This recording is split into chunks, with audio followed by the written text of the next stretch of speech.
कल हम लोगों ने 30,000 बीसी से 1300 बीसी तक कवर कर लिया था। ये पूरा टाइमलाइन इंडस वैली सिविलाइजेशन का था। अगर आपने नहीं देखा तो लिंक इन द डिस्क्रिप्शन। आज उसके आगे हम लोग कवर करेंगे दैट इज कॉल्ड वैदिक पीरियड, मतलब कि इतिहास का ऐसा टाइमलाइन जिसमें वेदों की रचना की गई है। इसको भी हम लोग दो पार्ट में पढ़ते हैं। पहला है अर्ली वैदिक पीरियड, प्रारंभिक वैदिक काल, जो कि चला 1500 बीसी से 1200 बीसी तक। दूसरा है लेटर वैदिक पीरियड, उत्तर वैदिक काल, जो कि चला 1100 बीसी से 500 बीसी तक। अर्ली वैदिक पीरियड में चार में से एक वेद लिखा गया है, जो कि है ऋग्वेद, और लेटर वैदिक पीरियड में बाकी के तीन वेद लिखे गए हैं, यजुर्वेद, सामवेद, अथर्ववेद। वैदिक पीरियड उस काल के इतिहास को बोलते हैं जिसमें वेदों की रचना की गई है। ये चार वेद हैं इस टाइमलाइन में लिखे गए हैं। आखिर ये वेद लिखे किसके द्वारा गए हैं? एक ऋषि हुआ करते थे जिनका नाम था कृष्णद्वैपायन। क्या नाम था? कृष्णद्वैपायन। इनके द्वारा ही महाभारत की रचना की गई और वेदों की भी रचना इन्होंने ही की है, और इन्होंने ही पुराणों की रचना की है। वेदों की रचना करने के कारण वेद व्यास के नाम से जाना जाता है। इनका नाम व्यास और कृष्णद्वैपायन दोनों है। इन्होंने सब कुछ संस्कृत भाषा में लिखा है। जैसा कि हमने लास्ट क्लास में देखा था डायमंड शेप के बारे में, आज बात करते हैं इंडो आर्या माइग्रेशन किससे बोलते हैं। इंडस वैली सिविलाइजेशन जब खत्म हो गई किसी भी कारण से, बाढ़ या भूकंप, उसके कुछ दिन बाद कुछ लोग भारत में आए। कहाँ से हो सकता है? हो सकता है सेंट्रल एशिया या फिर रशियन रीजन से। इस पर डिबेट आज भी चल रहा है। जब ये लोग भारत में आए तो इनकी भाषा संस्कृत थी, तो इन्होंने अपने आप को आर्य कहा। एक जनजाति थी आर्य नाम, भारत के इस रीजन में रहने वाले, और इन लोगों ने अपने आप को आर्य बोला। आर्य का मतलब इंग्लिश में सुपीरियर होता है, हिंदी में श्रेष्ठ बोलते हैं। संस्कृत इंडो भाषा नहीं है, ये इंडो एशियन भाषा कहलाती है। ये आकर उत्तर भारत में रुके। यहाँ मेनली 7 नदियां बहती हैं। 7 नदियों के कारण सप्त सिंधु प्रदेश भी कहा जाता है भारत को। भारत एक ऐसा देश है जिसे 16-17 नामों से जाना जाता है। भारत का नाम प्राचीन काल में जम्बूद्वीप ग्रीस वालों ने बोला था। ये 7 नदियां कौन सी हैं? Number 1 Sindhu Indus, number 2 Vipasha Vyas, number 3 Vitasta Jhelum, number 4 Parushni Ravi, number 5 Asikni Chenab, number 6 सतेंद्र सतलज, नंबर 7 सरस्वती। और भी कुछ लोग थे यहाँ द्रविड़ थे जो इंटेलिजेंट भी थे। माना जाता है कि ये लोग अफ्रीका या सेंट्रल एशिया से आए थे। ये कुछ फैक्ट्स हैं आर्यों की मूल मातृभूमि विभिन्न विशेषज्ञों के साथ बहस का विषय है जहाँ से उनकी उत्पत्ति हुई है।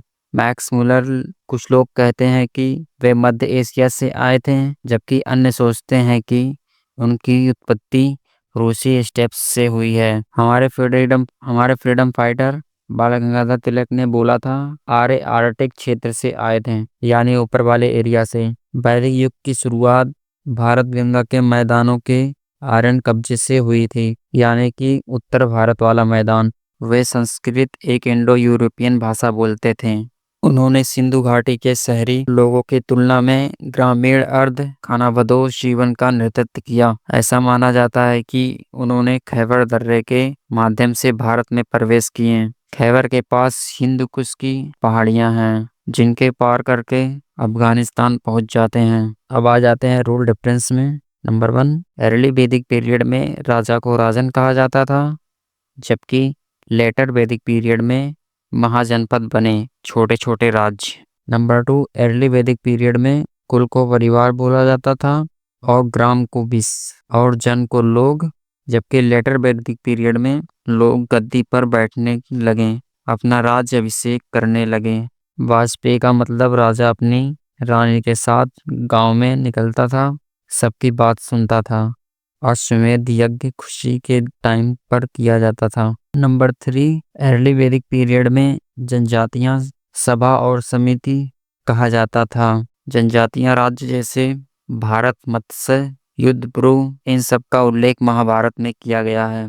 जबकि लेटर वैदिक पीरियड में सभाओं और समितियों का महत्व घट गया। नंबर 4, अर्ली वैदिक पीरियड को ऋग वैदिक टाइम में जन सबसे बड़ी इकाई थी, जबकि लेटर वैदिक पीरियड में राजा की शक्ति बढ़ी और अपनी स्थिति सुदृढ़ करने हेतु उसके अनेक यज्ञ किए। अर्ली वैदिक पीरियड में ये प्राकृतिक शक्तियों की पूजा करते थे, जैसे पृथ्वी, आग, वायु, वर्षा, बिजली आदि। जबकि लेटर वैदिक पीरियड में उन्होंने प्रजापति, ब्रह्मा, विष्णु, पालनकर्ता की पूजा की। इंद्र और अग्नि का महत्व कम हो गया। दूसरा, अर्ली वैदिक पीरियड में कोई मंदिर नहीं था और मूर्ति पूजा नहीं होती थी, जबकि लेटर वैदिक पीरियड में प्रार्थना का महत्व घट गया। अनुष्ठान और यज्ञ अधिक जटिल हो गए। यही पुरोहित वर्ग बहुत शक्तिशाली हो गया और उसने यज्ञ व अनुष्ठानों के नियम तय किए। यही कारण है कि इस काल में अंत में बौद्ध धर्म और जैन धर्म का उदय हुआ। यहीं से वर्ल्ड सिस्टम को जन्म मिलता है। 4 तरीके के वर्ल्ड सिस्टम है: ब्राह्मण, क्षत्रिय, वैश्य, शूद्र। लेटर वैदिक पीरियड में ही कास्ट सिस्टम आया। अर्ली वैदिक पीरियड में आय के स्रोत जैसे घोड़े के रथ, कृषि, नदी परिवहन, पशुपालन, जबकि लेटर वैदिक पीरियड में कृषि, धातु कार्य, मिट्टी के बर्तन एवं बढ़ईगिरी। नंबर 2, अर्ली वैदिक पीरियड में बार्टर सिस्टम चला करता था, मतलब वस्तु के बदले वस्तु दिए जाने या फिर लिए जाने। जबकि लेटर वैदिक पीरियड में प्रथम भारतीय सिक्के, छाप चिन्हित सिक्के, जिन्हें पुराण, करशाफल या पढ़ कहा जाता था, प्राचीन भारत के महाजनपदों द्वारा ईसा पूर्व 6वीं शताब्दी में बनाए गए सिक्कों को ही निष्क कहा जाता है। अर्ली वैदिक पीरियड, ऋग वैदिक पीरियड। सोसाइटी डिफरेंस: अर्ली वैदिक पीरियड में गाय, घोड़ा, भेड़, हाथी आदि का महत्व था, जबकि लेटर वैदिक पीरियड में वर्ण व्यवस्था, व्यवसाय पर कम और वंशानुक्रम पर अधिक आधारित। अर्ली वैदिक पीरियड में महिलाओं का सम्मान किया जाता था, उन्हें सभाओं, सम्मेलनों में भाग लेने की अनुमति थी, जबकि लेटर वैदिक पीरियड में ऐसा कुछ भी नहीं था। अर्ली वैदिक पीरियड में समाज में भेदभाव थे, लेकिन बहुत कठोर नहीं थे, जबकि लेटर वैदिक पीरियड में जाति आधारित थे। अर्ली वैदिक पीरियड में बाल विवाह नहीं होता था, जबकि लेटर वैदिक पीरियड में होना शुरू हो गया। इसमें 16 महाजनपद बने। इन प्रमुख वैदिक शहरों के वर्तमान स्थान को जानने का प्रयास करें। ये महाजनपद कुछ इस तरीके से रहे, जैसे महाजनपद राजधानी वर्तमान स्थल। मगध की राजधानी ग्रीवरेज या राजगिरा थी। वर्तमान स्थल जो है बिहार के पटना, गया और शाहाबाद का हिस्सा। दूसरा अंग, उसकी राजधानी चंपा या चंपारण नगरी, जो कि अभी वर्तमान स्थल है बिहार के मुंगेर और भागलपुर। अगला है काशी, जिसकी राजधानी वाराणसी थी। करंट लोकेशन है उत्तर प्रदेश का वाराणसी जिला। अगला है कौशल, जिसकी राजधानी श्रावस्ती थी। करंट लोकेशन है फैजाबाद, गोंडा क्षेत्र या पूर्वी उत्तर प्रदेश। अगला है मल्ल, जिसकी राजधानी कुशीनगर या पावा। करंट लोकेशन उत्तर प्रदेश के वैशाली जिले के दक्षिणी भाग। नेक्स्ट है कुरु, जिसकी राजधानी हस्तिनापुर। करंट लोकेशन हरियाणा और दिल्ली। नेक्स्ट है चेदी, जिसकी राजधानी सुकुटमती। करंट लोकेशन बुलंदखंड का पूर्वी भाग। अगला है पांचाल, राजधानी अहिच कपिलम। करंट लोकेशन रोहिलखंड, पश्चिमी उत्तर प्रदेश। अगला है सूरसेन, राजधानी मथुरा। करंट लोकेशन ब्रजमंडल मथुरा क्षेत्र। अगला है मत्स्य, राजधानी विराटनगर। करंट लोकेशन राजस्थान के अलवर, जयपुर, भरतपुर। अगला है अवंती, राजधानी मालवा, उज्जैन। करंट लोकेशन उज्जैन जिला। अगला है गंधार, राजधानी तक्षशिला। करंट लोकेशन पाकिस्तान और अफगानिस्तान का पश्चिमी भाग। अगला है कंबोज, राजधानी राजपूत हाटक। करंट लोकेशन कश्मीर का पुंछ क्षेत्र और पाकिस्तान का हजारा जिला।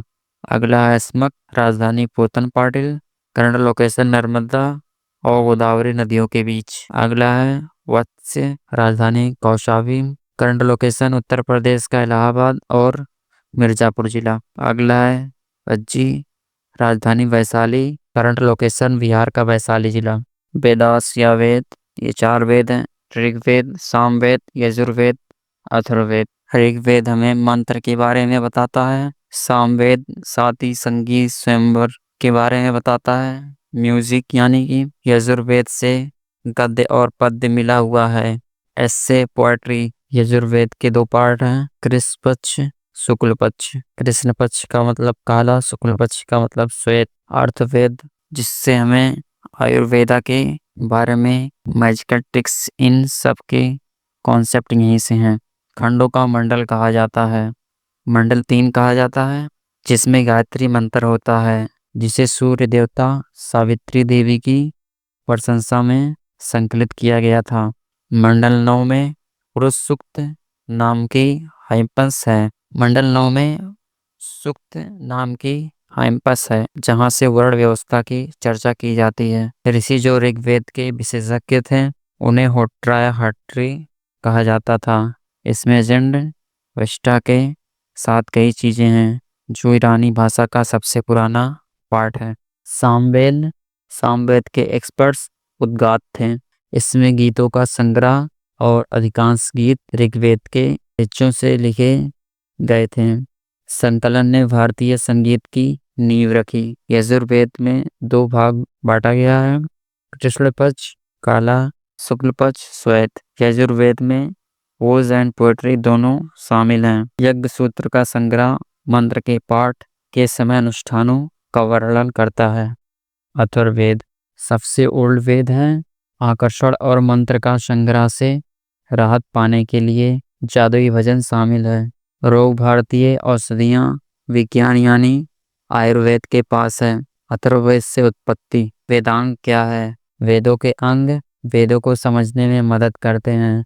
वेदों के अंग कहलाते हैं सूत्र काल में संकलित, इसलिए इन्हें सूत्र साहित्य भी कहा जाता है। वेदांग की संख्या 6 है और वेदों की 4 हैं। वेदांग 6 हैं, ये रहे। नंबर 1 शिक्षा, ध्वनि विज्ञान या उच्चारण का विषय। नंबर 2 कल्प, यज्ञ अनुष्ठान और संस्कार संबंधी नियम। नंबर 3 व्याकरण, भाषा का व्याकरण। नंबर 4 निरुक्त, शब्दों की उत्पत्ति और व्युत्पत्ति। नंबर 5 छंद, छंद शास्त्र काव्य रचना के नियम। नंबर 6 ज्योतिष, खगोल विज्ञान। वेदों का उपनिषेदों टोटल 200 हैं, 108 प्रिंट किया गया है, 13 ही पढ़े गए हैं। नंबर 1 वैदिक साहित्य का अंतिम चरण है ये। नंबर 2 आदि भौतिक दर्शन शास्त्र से संबंधित। नंबर 3 इसे वेदांत भी कहा जाता है। नंबर 4 आत्मा, ब्रह्म, पुनर्जन्म और कर्म सिद्धांत से संबंधित विषय। नंबर 5 ज्ञान मार्ग पर बल देता है। नंबर 6 उपनिषद का शाब्दिक अर्थ है पद के पास बैठना। नंबर 7 प्रमुख उपनिषद छंदोग्य, प्रणदर्यक, कठ, ईश, पृष्ठ, मुंडक। मुंडक इम्पोर्टेंट है, यहीं से सत्य में ज्योति मिला है। 8वां यम और नचिकेता का संवाद, कठोपनिषद। नंबर 8 यम और नचिकेता का संवाद कठोपनिषद का विषय है। नंबर 9 राष्ट्र चिन्ह पर अंकित सत्य में ज्योति मुंडक उपनिषद से लिया गया है। नंबर 10 कुल 200 हैं, मुद्रित 108, प्रमुख 13 ही हैं।